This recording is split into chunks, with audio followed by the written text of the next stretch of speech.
Bismillahirrohmanirrohim. Assalamualaikum warahmatullahi wabarakatuh. Alhamdulillahirobbil alamin. Wassalatu wassalamu ala asyrofil anbiya'i wal mursalin wa ala alihi wassohbihi ajmain.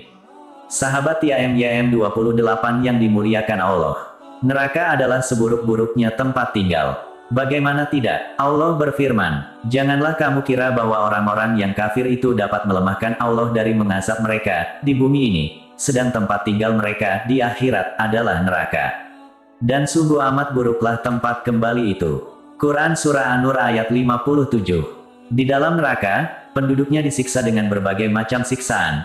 Ada yang kekal dan ada juga yang menghuni sementara sesuai dengan tingkatan dosa yang diperbuat. Semua itu sebagai balasan bagi pelaku maksiat dan dosa. Salah satu siksaan yang berat adalah menelan api neraka ke dalam perutnya. Mereka ini telah melakukan dosa yang mungkin tidak sedikit orang yang melakukannya. Dosa apakah itu? Simak penjelasan lengkapnya dalam video ini, dan jangan lupa subscribe, like, serta komen channel ini, agar mendapatkan informasi pembahasan materi terbaru dari kami. Berikut adalah perbuatan-perbuatan yang akan mendapatkan ganjaran siksaan tersebut. 1. Menjual ayat-ayat Allah. Allah sangat murka dengan perilaku menjual ayat secara murah ini, mengancamnya dengan siksa yang keras di akhirat kelak. Allah berfirman yang artinya, "Sungguh, orang-orang yang menyembunyikan apa yang telah diturunkan Allah, yaitu kitab, dan menjualnya dengan harga murah, mereka hanya menelan api neraka ke dalam perutnya." 1. Dan Allah tidak akan menyapa mereka pada hari kiamat dan tidak akan mensucikan mereka. Mereka akan mendapat azab yang sangat pedih. Quran Surah Al-Baqarah ayat 174. Dalam ayat tersebut, mengapa perbuatan tersebut diancam siksaan yang seperti itu? Hal ini disebabkan karena perbuatan itu sama dengan merendahkannya, dan merendahkan Al-Quran yang merupakan petunjuk hidup umat manusia. Contoh dari menjual ayat dengan harga murah adalah seperti 1. Tidak mau mempelajari ilmu agama. 2. Mengajar membaca Al-Quran atau dakwah agama dengan memasang tarif honor. Kalau tidak memenuhi tarif yang diminta, ia tidak mau.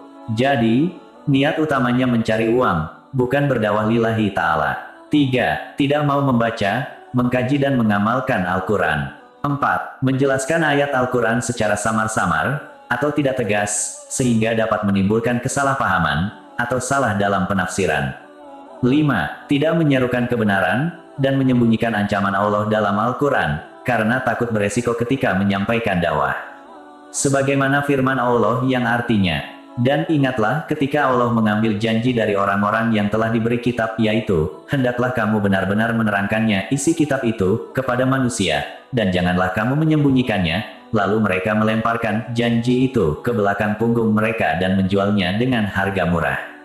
Maka itu seburuk-buruk jual beli yang mereka lakukan. Quran Surah Ali Imran ayat 187. Ingatlah bahwa kebenaran Al-Quran itu harus disampaikan dengan baik dan tegas walaupun terasa pahit. 2. Memakan harta anak yatim. Memakan harta orang lain saja diharamkan, apalagi memakan harta anak yatim. Padahal anak yatim itu, kondisi anak yang belum dewasa sudah ditinggal mati ayahnya, dia membutuhkan pertolongan untuk memenuhi kebutuhan hidupnya. Adapun jika ia terlahir dari keluarga kaya sekalipun, kita tetap dilarang memakan hartanya secara batil. Sedangkan ancaman bagi pemakan harta anak yatim tersebut adalah neraka, yang siksaannya sangatlah pedih, yakni berupa menelan api neraka ke dalam perutnya. Sebagaimana yang terkandung dalam Al-Quran yang artinya, "Sesungguhnya orang-orang yang memakan harta anak yatim secara zalim, sebenarnya mereka itu menelan api sepenuh perutnya, dan mereka akan masuk ke dalam api yang menyala-nyala neraka." Quran Surah An-Nisa, ayat 10. Sungguh mengerikan, betapa tidak. Tersentuh api saja kulit kita terasa sakit bukan kepalang, apalagi harus menelan api neraka ke dalam perutnya. Ini menggambarkan bahwa Allah dan Rasul-Nya sangat menyayangi anak yatim, dan murka terhadap orang yang menyakiti anak yatim. Demikianlah akibat perbuatan dosa yang menyebabkan orang tersebut disiksa dengan menelan api neraka ke dalam perutnya. Semoga hal ini menjadi peringatan untuk kita, agar tidak berbuat semaunya saja, tetapi harus mengikuti tuntunan agama yang telah disyariatkan kepada kita.